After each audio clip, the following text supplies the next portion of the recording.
जय राधा माधव कुंज बिहारी गोपीजन वल्लभ गिरिवरधारी। जय राधा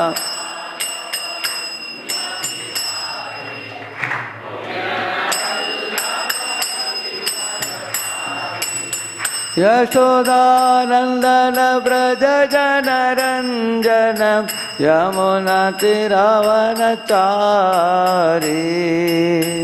यशोदानंद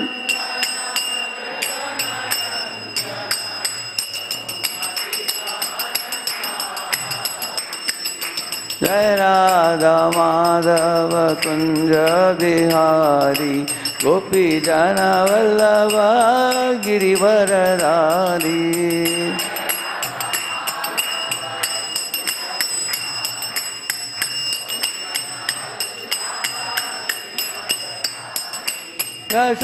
यशोदानंदन व्रज जन रंजन यमुना तीरावनचारी।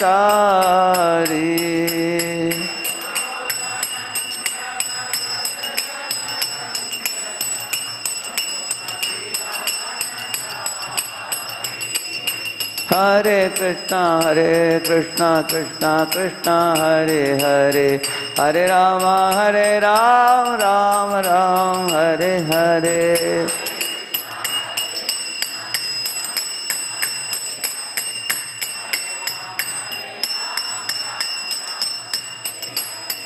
हरे कृष्णा कृष्णा कृष्णा हरे हरे, हरे राम राम राम हरे हरे।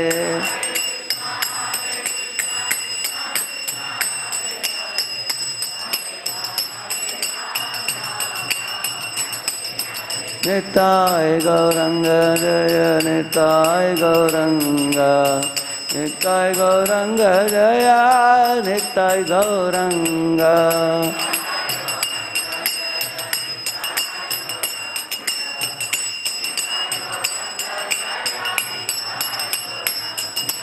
जय जगन्नाथ जय बलदेव, जय सुभद्रा जय सुदर्शना।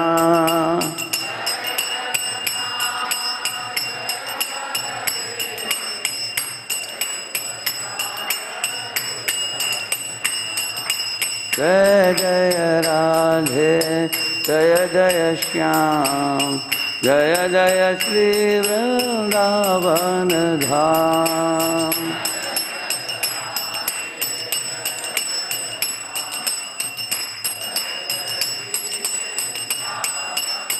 जय राधा विनोद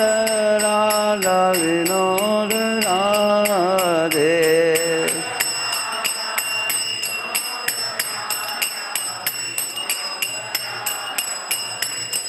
हरि बोल हरि बोल हरि बोल हरि बोल। निताय गौर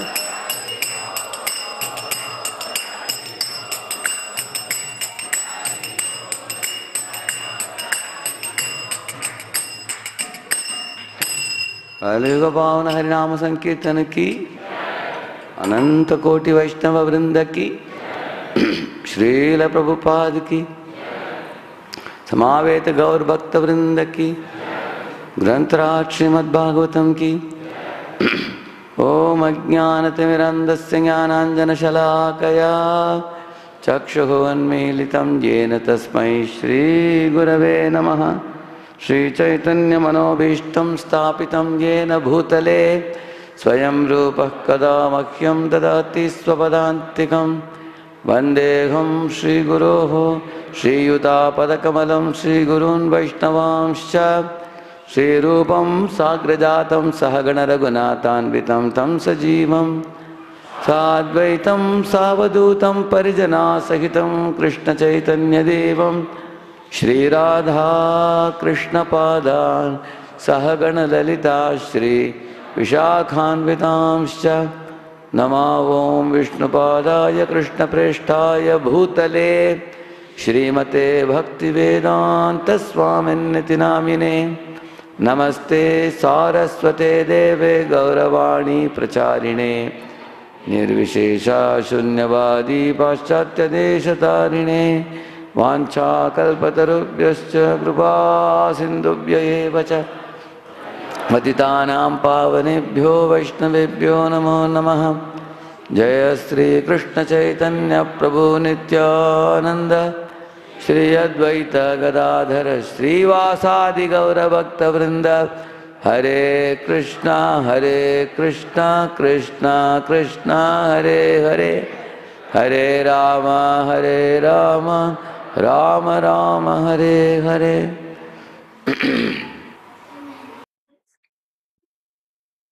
Hare Krishna. Many years before, His Holiness Kadambakanan Maharaj had once come to Mumbai. He was telling us a story which became deeply etched in my mind. Uh, it was more than a couple of decades ago.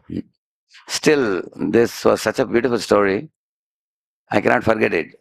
I have remembered it in several other occasions.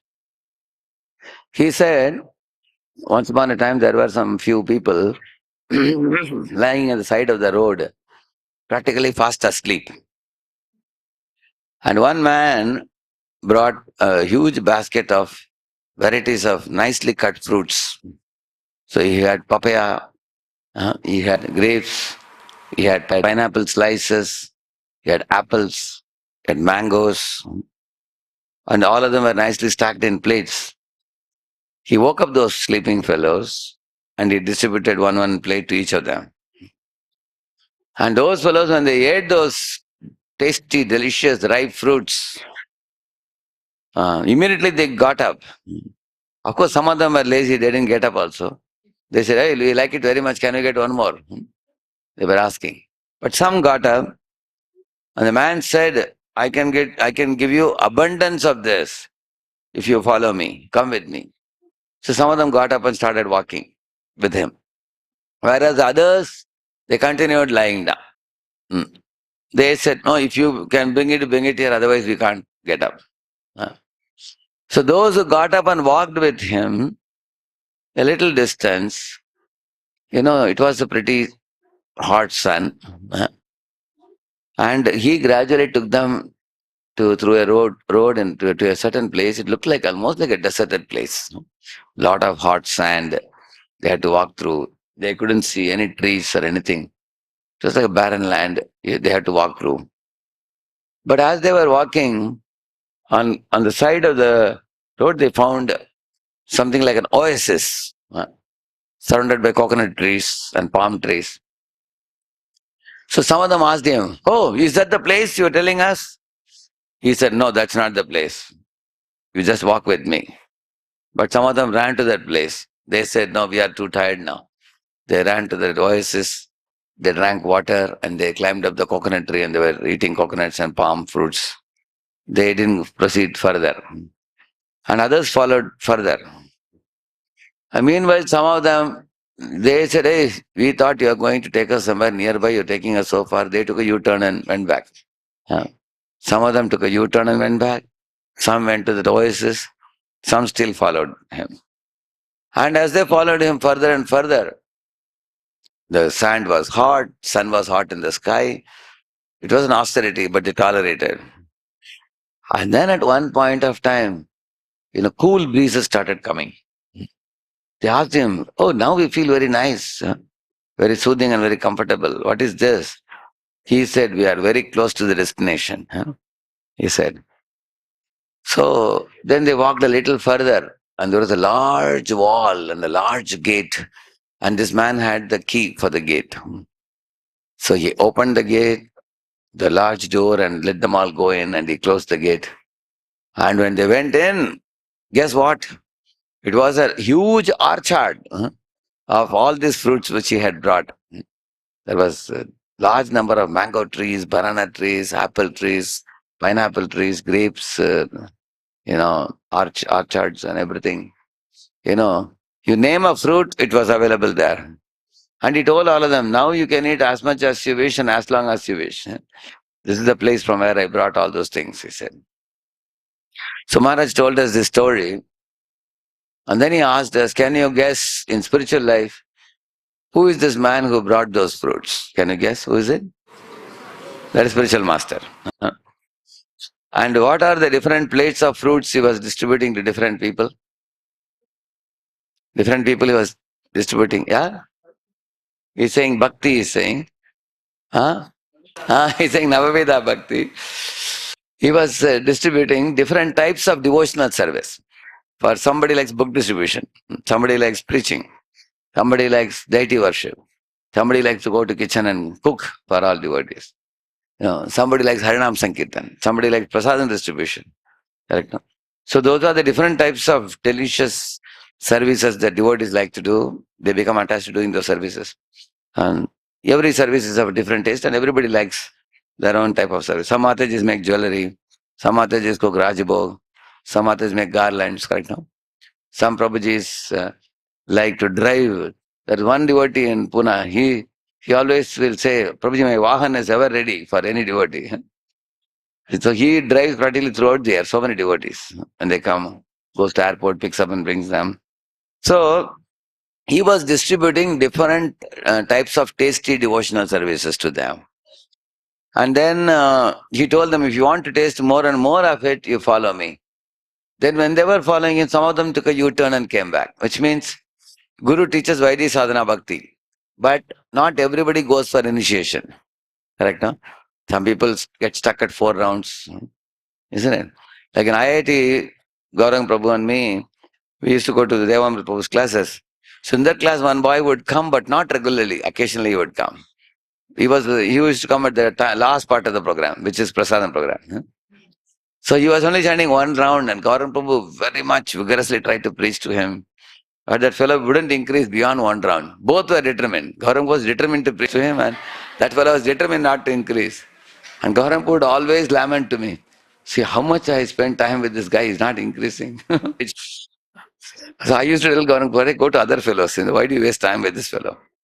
Now, recently, a few years ago, when Gaurang Prabhu was in America, now you can imagine, in 1991 we were together. 16 years later, Gaurang Prabhu met him in America, this fellow. Yeah. And he said, hey, after so many years I am meeting you. Now again you give me a contact, I'll follow you up now. Yeah. How many rounds are you chanting? He said, now I have come to 16 rounds, he said. In 16 years he came to 16 rounds. He said, every year I increase one round. Like that. There are some people like that, you see. They want to go slow, they can't go fast. So they take a U-turn and go away. Then there were others, they looked at the oasis and said, is that the place? Anybody can guess what is that oasis? Where some people went, yeah? Yes? Loudly? Huh? Yeah, Swarga. Correct. Who said that? Raise the hand. Who said Swarga? Give an applause for him. Correct. Traivedyamam soma paputa papa. What is that? Second line? Yeah. No, that is Sargatim Pratende. What is the one word before that? Traividyamam soma paputa papa. Yeah. Yajna. They do yajna to Sargatim Pratende. Then it says, Te punyam asadya surendra lokam ashnanti divyan devideva bhogan te tambhuktva sarga lokam vishalam kshine punye matya lokam vishanti evam tri dharma manu prapanna gata agatam kama alabanti se gata agatam. They go and they come back. Correct, no? Similarly, these fellows went to oasis, they drank some water, they climbed up the coconut tree, but not many trees, just a few trees. Little pressure they got. After that, they got fed up because the place is not much. It's still sun is hot there. Then they went back to the same place from where they came. That is called as Kshine Punya Matala Komishanti. Here, oasis resources are over, they went back to the same place. And others who followed them, followed the leader, went ahead and ahead. What is that place where they started getting cool breezes? Anybody can guess? Yeah, somebody was saying loudly. Who said Brahmajyoti? Can raise the hand? Who is that? Give an applause, Haribo. Correct. That's a Brahma Bhuta platform. Na Shoshati, na Kankshati. So now they have done the austerities necessary to reach this place. So that is the Brahma Jyoti. So I was telling you, it was like walking through a desert. Why? Because in the material world, when you practice spiritual life, there is a lot of opposition. It can be from family, it can be from colleagues in the office. Some people will ridicule you, and you may find it very difficult to put everything in your schedule. Uh, Sometimes spiritual life can be very challenging, big struggle to accommodate everything. But then they paid the price and followed the process, and the result was, at last there was a large wall and door. He took them to a place. What is that place? That is Golok. The Bhuloka to Golok. So he was telling, to reach the spiritual abode, one has to have enthusiasm, and determination, and faith. All three are required. So the PowerPoint that I'm going to show you is a very important one. It talks about the progressive stages of a sadhaka. And we all can check where are we in this ladder, and in case I am in one of those stages, how I can grow from there to the higher stage. Okay. So the two zones of life, the gray zone and the white zone. Somebody can read the gray zone? Where's the mic with you? Is it big enough for you? Okay, this I am blocking, is it? You can make it little. Where is as a projector is here? This is blocking now, my this thing? No. Okay, one line, okay, yeah. The gray zone, casual. I do it when I feel like it. Mixed desires, God plus Maya. Result, slow progress, confusion. Yeah, people who remain in the gray zone, they're casual devotees. They are not cautious about Maya. They are not serious about spiritual life. They will, if you ask them, how many rounds are you chanting? They'll say 16. Oh, really? No. On Ekadashi day, I chant 16. Other days, some days I chant 1 or 2. Other days, 4 or 5, like that. So they are casual devotees. And also, they'll come to temple also, they'll go to cinema also. They mix both. They will also, you know, come and chant, dance and everything, but they'll be playing video games. They'll be, watching so many karmi serials on TV. They mix both. They mix Krishna consciousness and Maya. Sometimes this, sometimes that. And so their progress is very slow and they're confused, not very clear. Sometimes they'll come and argue, why you people worship only Krishna? Why not Muruga or why not Ganesha? They'll argue like that because they are not very clear about the philosophy. They are in the gray zone. Read the white zone. The white zone, cautious. I do it because it is my life. Prioritizing Krishna above all else. Result, rapid advancement, clarity. So these devotees consider Krishna consciousness is my pran, is my life and soul. Very important. They have become convinced in Prabhupada's purports and teachings and writings. And they put Krishna at the top. They get up early in the morning and they chant their rounds and read Srimad Bhagavatam and they will do puja for the deities. They have good clarity. They put above all else. Yes, I have to go to office, I have to earn some money and I have a family, but they will say that I cannot compromise on my Krishna consciousness. They will do it as a top priority. So these are people who are in white zone. Go ahead, read below. In spiritual life, we often find ourselves in the gray zone, wanting to be spiritual while also enjoying the material world. We chant our rounds but scroll Instagram for hours. The goal is to shift our frequency to the white zone, where our practice becomes conscious, deliberate, And pure. and pure. Yeah. So you can also consider the two examples. Bharat Maharaj was casual and Jada Bharat was cautious. Correct, no? Bharat Maharaj brought one small child of a deer. It was certainly appropriate because any human being should show compassion to a drowning child in a water, in a river water. It's nothing wrong in bringing the deer.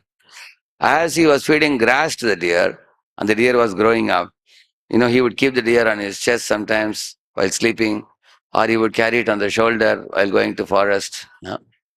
He thought, if I leave this deer in my hut, some tiger or cheetah may come and take it and go away. He may be eaten up. So he developed some vatsalya for the deer. I want to see it protected. So always he was fondling and playing with the deer. So it became such a second habit for him that while doing yajna in the morning, Rigveda mantras he was chanting.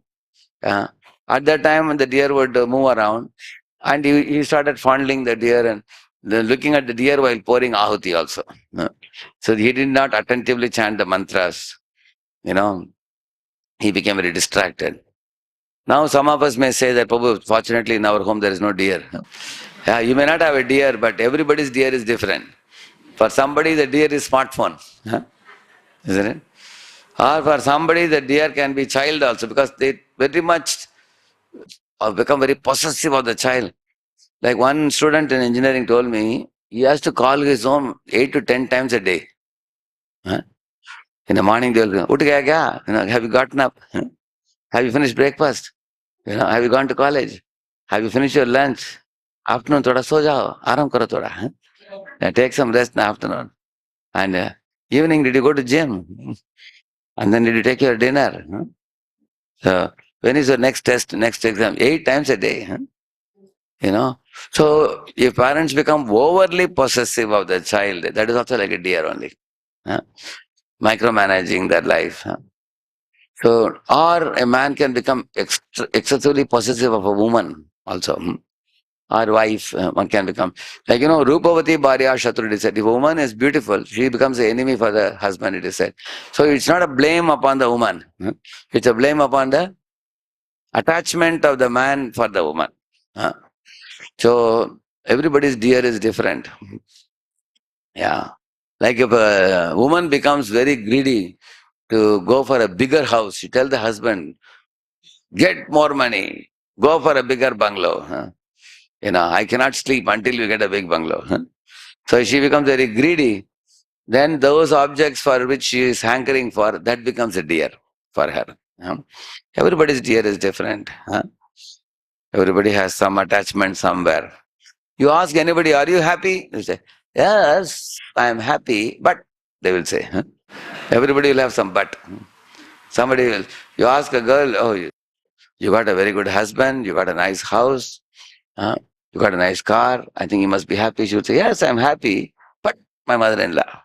She would say, yeah. Isn't it? You ask mother-in-law, Mataji, you got 2 sons, 2 daughters, such a happy family, all are married and settled and they all got jobs. Your son is taking care of you so nicely. You must be happy, isn't it? She will say, yes, I am happy. But she will say, I am worried that my son is more attached to his wife, not to me. Everybody has some but. Like in Mira Road, one fellow came and asked, Prabhu, you got such a beautiful house and you have a syntax tank at the top, you have 24 hours water supply, your job is in the hospital nearby, and you got, your wife is very submissive, cooperative, happy home. I think you have no problem. Are you happy? He said, yes, probably very happy, but Mira Road is full of mosquitoes. So everybody has some but in this world. So they want, always everybody is hankering for something. So the material hankering becomes our dear for us, whatever we hanker for. If I can have that one thing, my life would be more complete, people think. So, therefore, if we remain in the casual zone like Bharat Maharaj, it's very risky for us. Because Bharat Maharaj had to take one lifetime of a deer before he got the body of a Jada Bharata. Let's go to the first one. The first level is called the sleepwalker, the zombie sadhaka. Let us see who is it. Read that. Yeah. The zombie Sadhaka, practicing mechanically without heart or consciousness. Symptoms: chanting while driving or scrolling, attending classes but daydreaming, rituals without feelings. Yeah. Actually, If we are driving a car and chanting on counter, how can that be counted as chanting? Huh? Chanting requires attentiveness. Hmm. So we cannot be keeping a smartphone on the left hand and japamala on the right hand. Scrolling here and then chanting like that. See, you can watch in Hare Krishna TV, they have a video, you have seen that? How not to chant Hare Krishna. How many of you have seen that? Only few have seen that. I will show you one or two of that so you get an idea. Because important ones I will show you.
The nectar of holy name and drive.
Please hit like button and comment below. And of course, please. You can see that how, these are not counted in chanting at all. Huh? So, or attending class but daydreaming, sitting in the class and making some plans for the day, or rituals without feeling, or doing the arati for the Lord but not mentally, emotionally present there. Huh? Worried about something else, thinking about something else. That means it's like motion without progress. See, this fellow is in a treadmill, but he is looking at the mobile, you see. Isn't it? How can anyone make any progress? Read below. Like driving home on autopilot without mic is not good actually. Sound is not coming. remembering the journey. The sleepwalker goes through spiritual motions while their mind plans breakfast or check WhatsApp. They are sweating and moving, but haven't moved an inch forward spiritually. Asleep while awake. They're called asleep while awake. So the sleepwalker means basically it's a mechanical performance of spiritual life.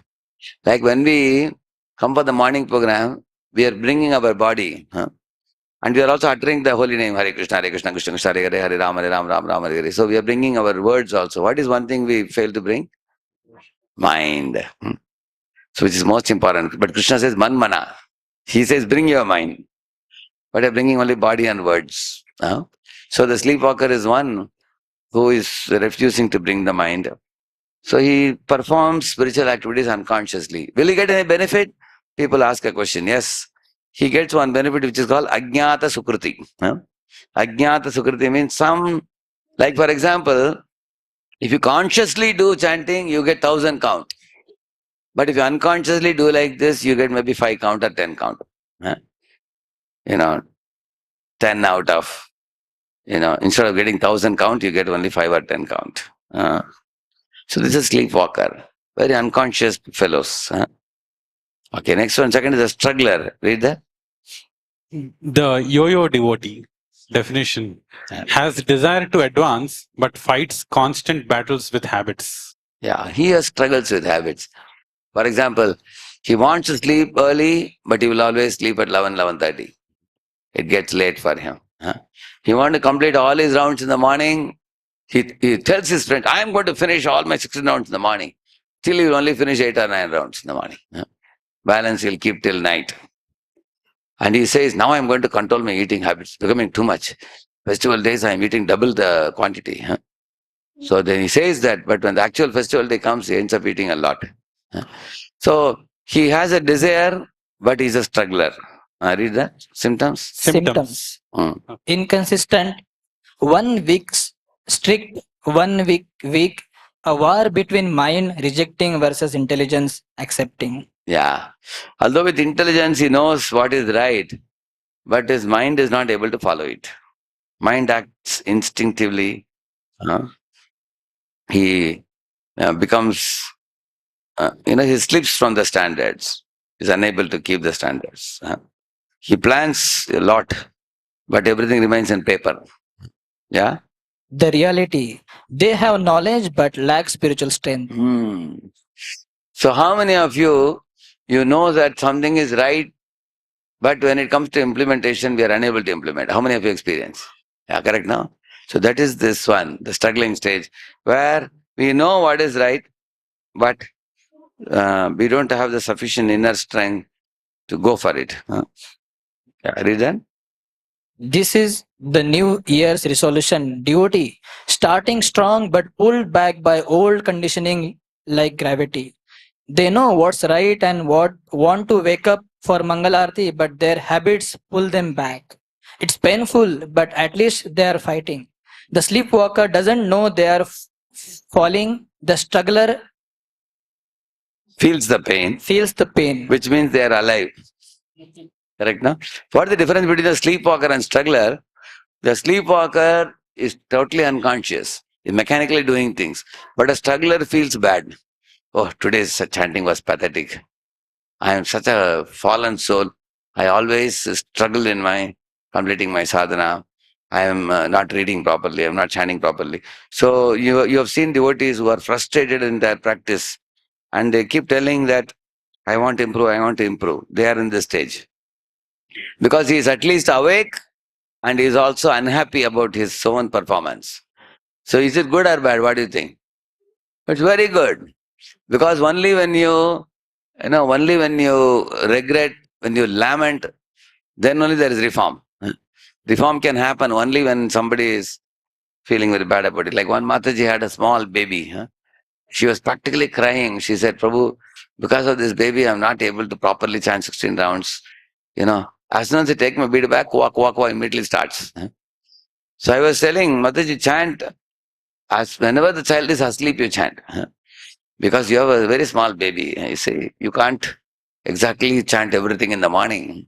So somebody is regretting, lamenting that I'm unable to perform well in spiritual life. They are in a very good platform. That repentance and tears itself will, be very pleasing to Krishna. That they're making an effort. So this fellow struggles and slips, again struggles and slips. That kind of thing can happen to some people. So it's basically weakness. They're weak. They are weak in spiritual strength. So what one should do, one has to strengthen one's willpower and determination. One should chant more rounds, and one should associate with those who follow with great conviction, and also the philosophical foundation. So we have one seminar called as 3 C's: conditions, conditioning, cutthroat competition. So I'll show you one cutthroat competition video. You can get an idea.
এবার চল তীরে যাই। হ্যাঁ, টাটকা খাওয়া পরে বাচ্চা খাওয়া তো আমার দোল বালু দুবস আচ্ছা রিল্যাক্স করি।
So, when you consider this, see in this world, how jiva jivasya, jivanam, one living being becomes a food for another.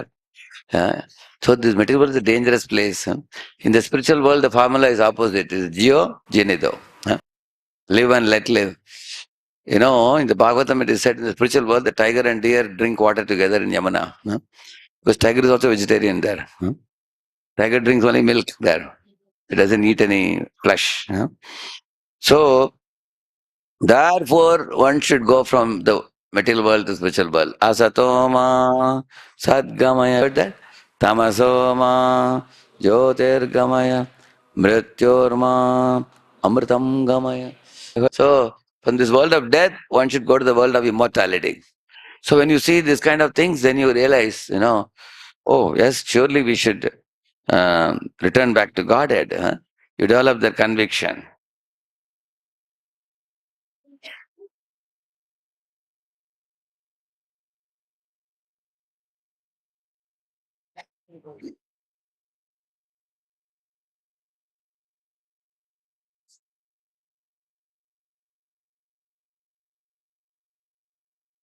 Mouse in the jar story. A mouse was put at the top of a jar filled with grains. He was so happy to find so much food around him that he no longer felt the need to run around searching for food, and now he could happily live his life. After a few days of enjoying the grains, he reached the bottom of the jar. Now, he was trapped, and he couldn't get out of it. He now has to fully depend on someone to put grains in the jar for him to survive.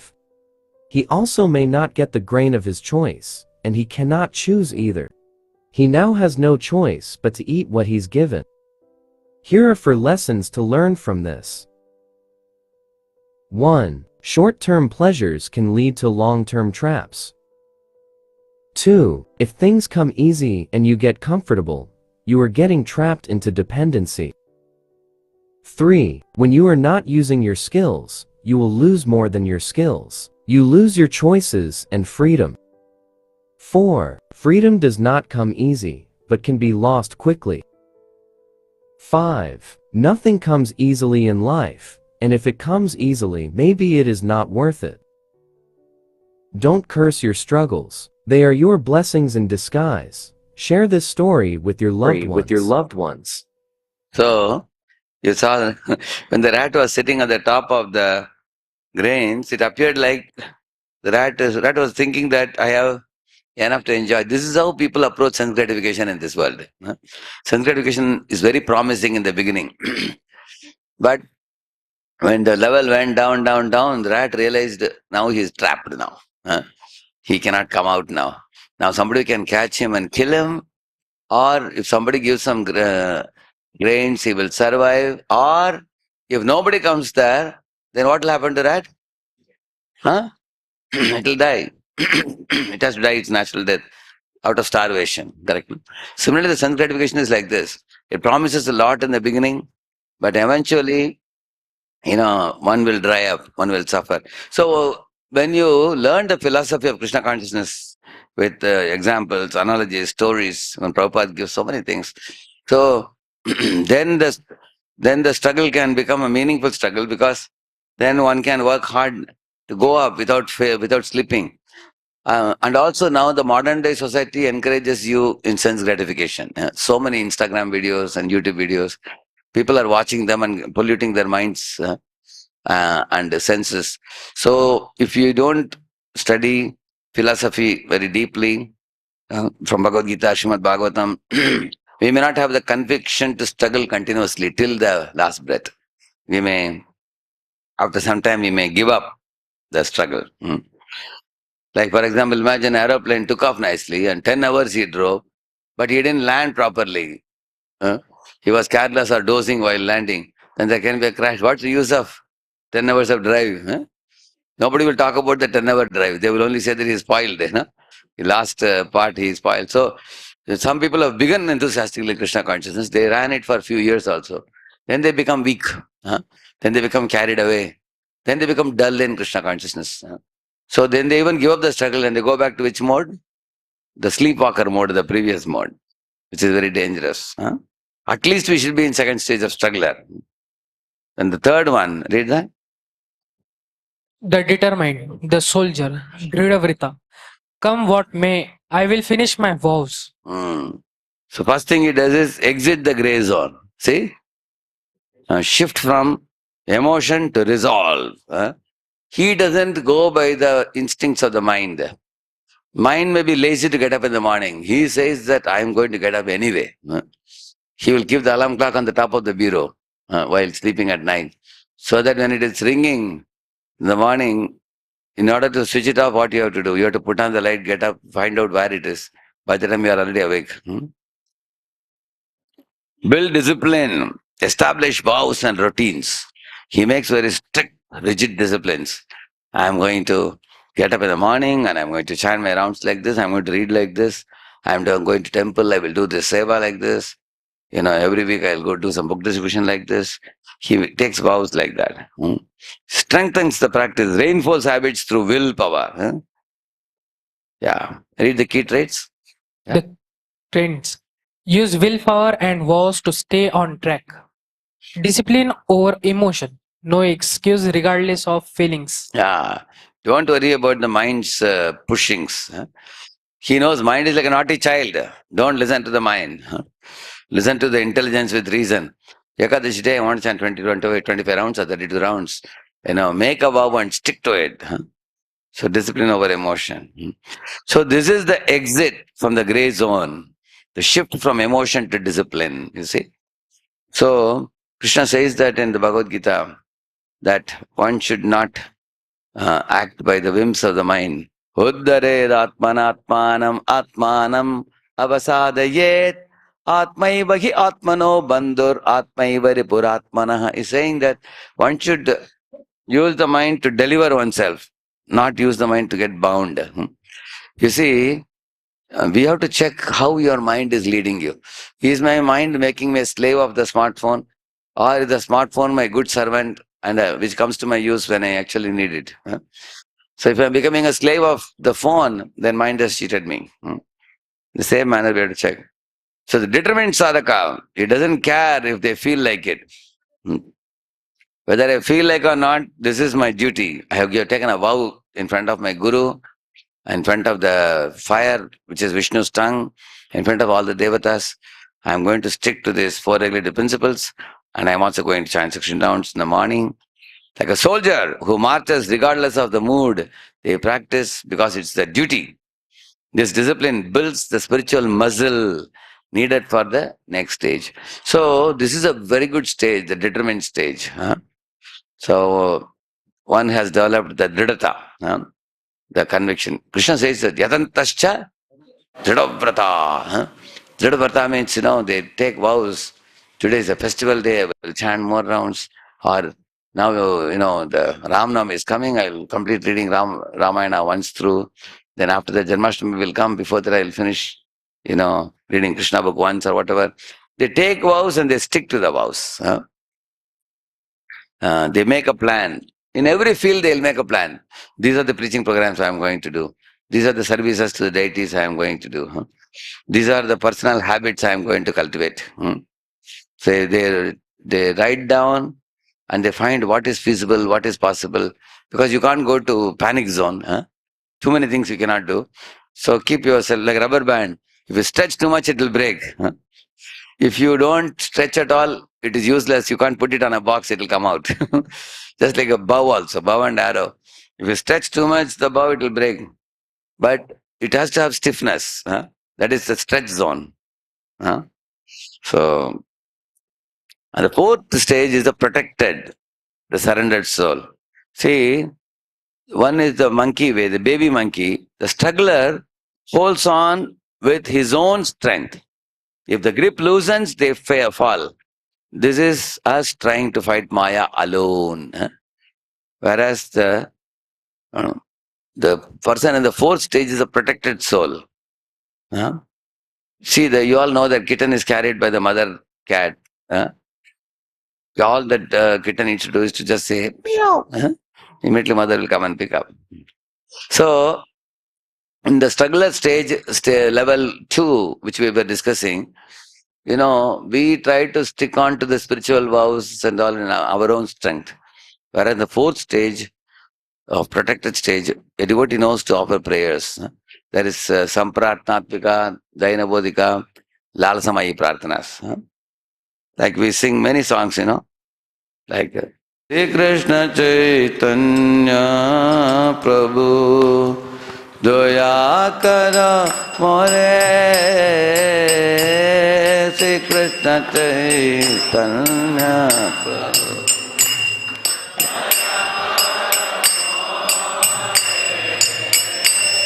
Tomavira Kerayalu Jagat Samsare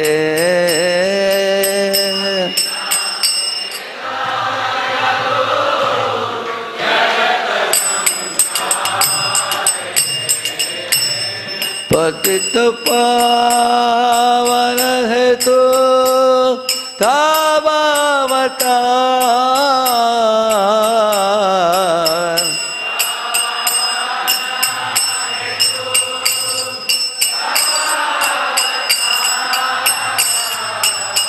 Mosama Patita Prabhu Na Paive Ara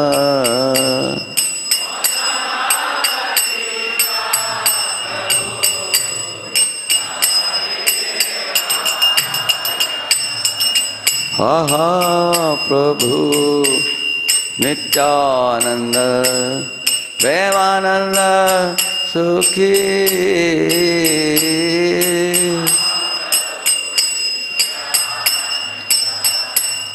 Premananda Sukhi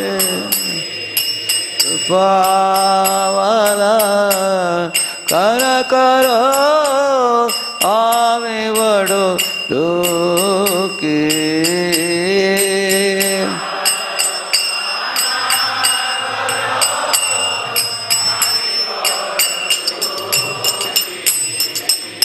See, in this song, you will see three things you will see. A devotee first glorifies the Lord's greatness and declares one's fallen position and prays for mercy. Hmm? So, when you say you are Patita Pavan, it's a glorification. And then saying that, Mosama Patita Prabhu, Napa Ibe Ar, that is declaring one's fallen position. And then begging the Lord to glance at us, Nityananda Prabhu, whomever you put your glance on, they awaken the love of God. Please kindly glance on this poor soul like myself. So, anyone who knows the art of fervently praying, they can very soon attract protection of the Lord. So, like Draupadi offered a very fervent prayer and immediately she got protection. So, that ability to take shelter is what makes this level 4 people protected like the kitten towards the cat. When you realize your willpower has limits, then you cry out to Krishna. That's when you become protected. When we truly surrender, Krishna picks us up. We are no longer fighting for Krishna. We are being protected by Krishna. They dodge life's mace blows effortlessly through the divine mercy. This is something I want to explain this, very important point. You see, when Varahadev was fighting with Hiranyaksha, Hiranyaksha would take the mace in his hand, and he would come dashing towards Varahadev to hit him on his chest. But what Lord Varaha did, he did not confront him directly. He would slip out from him. Just like in Germany, they call it as a matador, they call it. Matador is a slim man. He would be on the stage and there'll be a heavy bull. You've seen the forest bull or a bison. If you see, it has a horn like this and huge creature it is. And it will come from there, come running towards the stage like this and go to the stage and try to smash him against the wall. When it goes, and the bull always keeps his head like this. Like that, it will come running. It doesn't see anything else. It has only one goal. Go straight and make a chutney out of him. That's all. But what this man will do, he will stand as if he is going to become a victim. But as soon as it comes very close to the wall, he would slip out. Then what do you think will happen? The bull will hit the bison, it would hit his own head and it will topple and fall on the ground. And that is how he defeats it. So he used the same strength of that brutal creature to defeat itself. Correct, no? So similarly, a devotee of the Lord, he does not accept the blows of Maya on the chest. Rather, he slips out. And what is the meaning of this? It has a very, very deep meaning. See, there will be many people who may criticize you, who may ridicule you, who may insult you, who may be angry on you. So these are all negative emotions people try to hurl on us. A devotee does not take them on the chest. Rather, devotee slips out. And those people hurt themselves by that. You will see that a devotee of the Lord is intelligent because he knows these dualities in this world are illusion, in one sense. Because I am the spirit soul, I am servant of Krishna, and these dualities only come and go, like seasons. I don't have to take them seriously. So because of this, the devotee is always cheerful and blissfully situated, not affected by, just like we say, the dogs bark and the caravan goes on. So where does that ability of the devotee to, dodge the mace blows of dualities, where does it come from? It comes from prayer. When a devotee prayerfully can chant the holy name, prayerfully study the scriptures, feel a very strong sense of belonging with Krishna. And by that sense of belonging, a devotee can easily slip out from Maya's blows, coming in the form of dualities, or failures, or any big unexpected financial loss and things like that. A devotee sees this world like a drama stage where we have come and playing a role. And this world is like a seashore where you make some sandcastles. The material activities are like sandcastles. My relationship is not with the seashore, it's with the parents, Supreme Parent Radha and Krishna. When a devotee is confident of that relationship, in this world, profit and loss doesn't make any difference for the devotee. So that is how. So then the prayerful mood of the devotee is very powerful. When the sense of belonging is strong, then the prayer is also strong. When our sense of belonging is with this world, then prayer looks like Greek and Latin for us. So therefore we have to check what is my real identity. Whom do I belong to? So this question was asked by Narada in the 10th canto. Narada asked the question, Nalakur Manigri, when he saw, whom does this body belong to? He asked the question. And then he said, as soon as the child is born, the mother puts a rubber stamp, Mera beta, Mera beti. My son or my daughter, correct? No? So the mother tells the child, son, hey, beta, sit here. Eat this. Don't go out. The child is completely under whose control? Mother's control, isn't it? Later on, when the child goes to school, the teacher says, my student. They put another rubber stamp, isn't it? And then when he goes to college, and then company says, he is our employee. Many companies actually put his I-card around the neck, like a dog has license, They say, he is our employee. He has to carry this card and show that he belongs to us. So, Narada said that everybody claims. Similarly, when a man is still, he gets married, mother says, is my son, my son. Then after he marries, wife comes and says, my husband now. He has to dance according to my tune, not mother's tune. Isn't it? So in this way, Narada asked, whom does we actually belong to? Everybody is claiming mine, mine, mine. He said, ultimately this body is burned or buried and mixes with the material nature. Deva sangitam apyante krimi vidbhasma sangitam. He said, and this material nature is under whose control? Krishna's control. Therefore, this body belongs to Krishna. He is the giver. So that's why the devotee always thinks, I belong to Krishna. Every morning when you put the tilak, we should think, this body belongs to Krishna and Guru. They have given me this body to engage in Krishna's service. That's why we put the lotus feet of Krishna and Tulasi here. So, we have to strengthen that sense of belonging to the Lord. Without strengthening that sense of belonging, our Krishna consciousness cannot become deeper. Like when my sister's son was a small kid, this much size, probably was maybe 2 years old, I think, 2.5, maximum 3, I think. So once I had gone home, I battered the door. So the door was slightly open. I pushed the door, and this small kid came forward to see who is on the door. So he saw me with a shaven head. He got frightened. He ran inside, and then he went and wrapped himself in his mother's sari, and he would see me like this. And he would say, So my sister was telling, hey, you don't know who is this? This is Radheshyam Mama. She was telling. She was trying to pacify the child. He was still afraid. Then I thought, let me give something to the child and alleviate his fears. So I just took out and paid a prasad and I gave it. And instead of taking it from me, he's looking at the mother. And the mother said, and then she is. So I immediately learned 2 important lessons on that day. First is, whenever you are in fear, run to the Supreme Lord and wrap yourself in his lotus feet, isn't it? He wrapped himself in mother's sari because he felt the sense of belonging to the mother, correct? No? Similarly, anything you have to accept in this world, first look at the Lord. Is it good for me? Is it anukul or pratikul? Because his mother would, if she wouldn't sanction, he won't accept what I am giving. Because I am a stranger for him. But his mother is somebody who is very familiar. So, just like the child felt sense of belonging to the mother, similarly we have to have a very strong sense of belonging to the Lord. And actually, why I quoted the example of the mother, because internal potency means who represents internal potency, yes?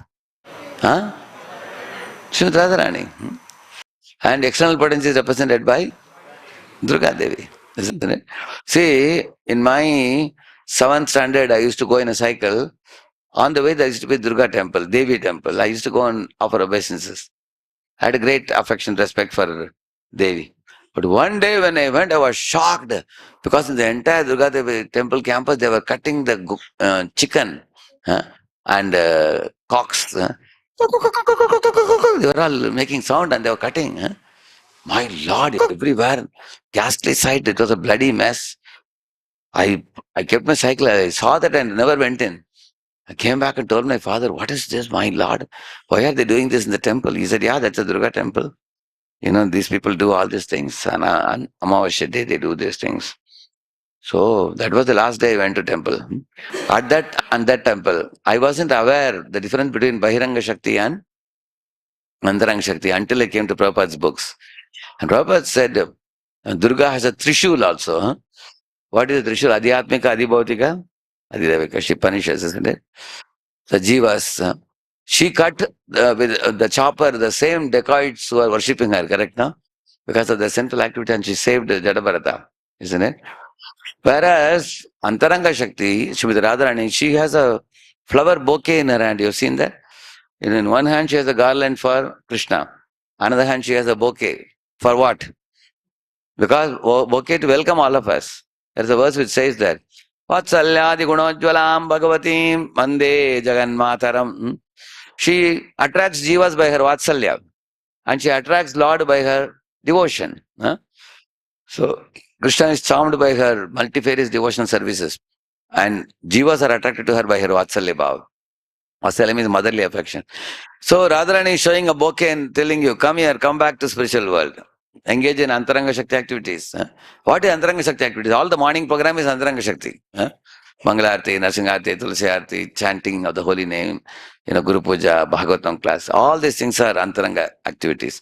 Any activity, you do it as a service to Krishna, guided by the Guru, that is Antaranga Shakti activities. And Bahiranga Shakti activities means that which is conducted by the gunas like Rajaguna, Tamaguna, and done for our own sense gratification. That is Bahiranga. So Bahiranga Shakti activities will bring Trishul of Durga to us. Antaranga Shakti activities will bring Srimati Radharani's bouquet to us. So Durga is telling you, get out, get out. Radharani is saying, welcome, welcome. Correct, no? In the material world, we are told to get out. In spiritual world, we are given welcome. So when one understands these things, then we take shelter of Srimati Radharani and pray to her, please, kindly, offer me services which I can do. Ascending service, descending mercy. So we attract the mercy. And gradually, so Gopala Guru Goswami, the Hare Krishna Mahamantra meaning, he says, Mam Anki Kritya Maya Saha Ramasva, he says. Accepting me as your own, Srimati Radharani, engage me in varieties of services to Krishna. I am your property. Like that he's saying. Mam Anki Kritya means you own me, he's telling. So that's why our sense of belonging to Srimati Radharani means she is the chief Prakriti.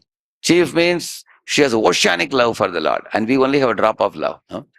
So we are part of Krishna, and our love is a part of Radha's love. Radha has ocean of love, we have a drop of love. Krishna has ocean of opulences, we have a drop of opulences. So in this way, this is the fourth stage of protected. The fifth stage is the lotus devotee. Paramahamsa. Why the lotus? In this world, it sits directly in the material world surrounded by mud. Isn't it? Similarly, Prahlad Maharaj was born in a family of asuras which was like mud. But he was like lotus.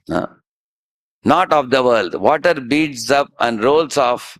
But material energy never sticks to that devotee. You see? In a lotus leaf, you will see, if you put a drop of water, it will fall off. Similarly, Prahlad Maharaj was untouched by the gunas. Like you will see, lotus is born from the mud, but you will never find lotus going into mud and becoming stupid in the mud. You will never find it. It goes up. And after going up, what does it do?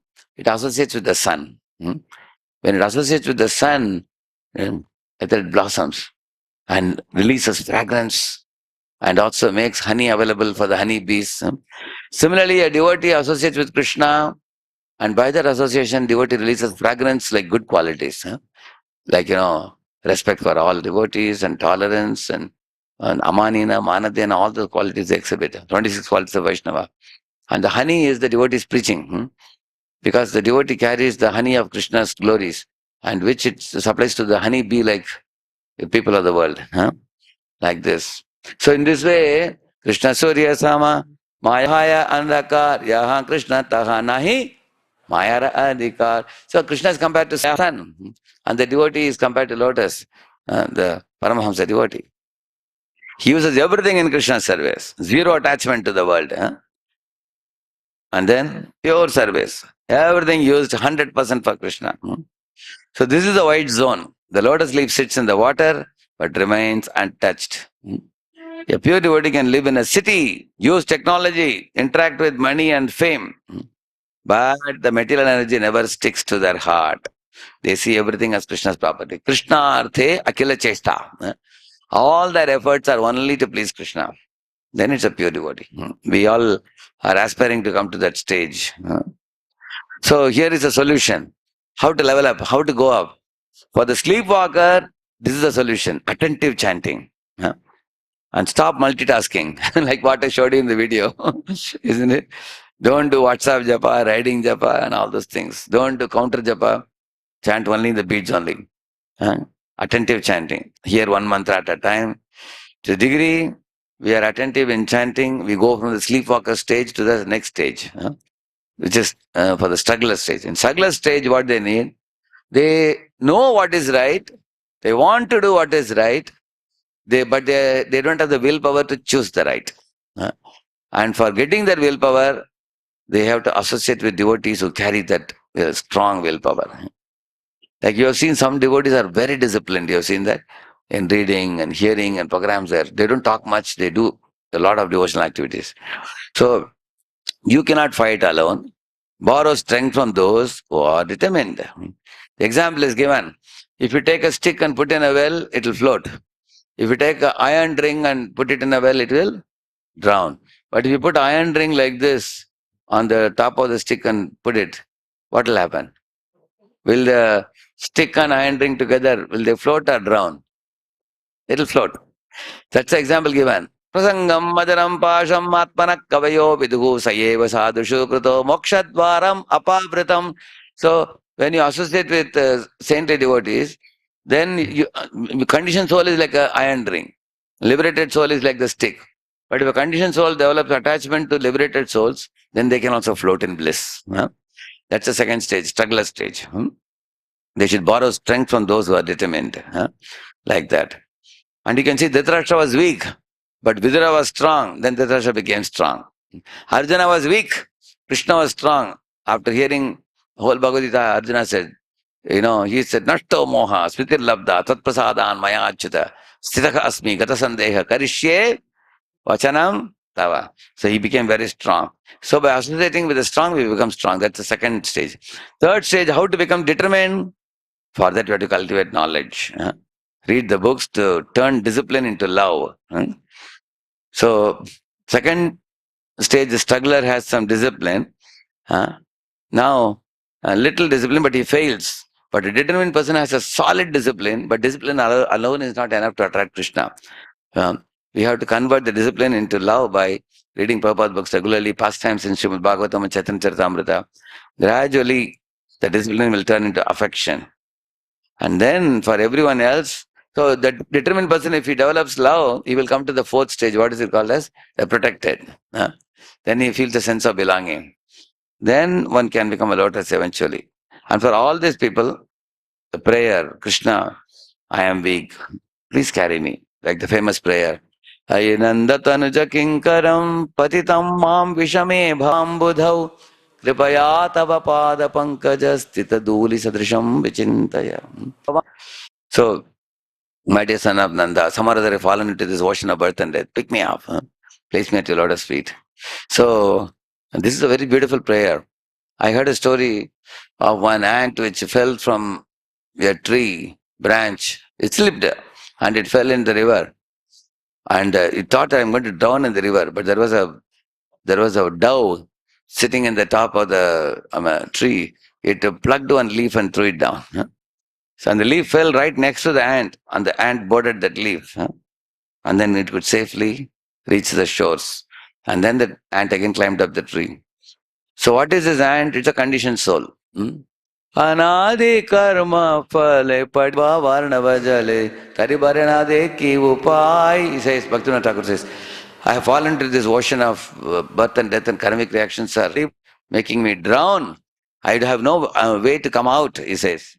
But the great acharyas, the dove represents like Prabhupada and acharyas, gurus. So they are dropping us the leaf, which is the devotional methods like ISKCON, Shravanam, Kirtanam and all that. We hold on to it and we can again go back. So identify where you are today. Don't lie to yourself. If you're a sleepwalker, wake up.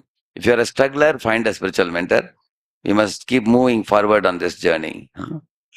So, you see, the tourist is a person who visits spiritual philosophy casually, dabbles when convenient, and remains in gray zone, you see.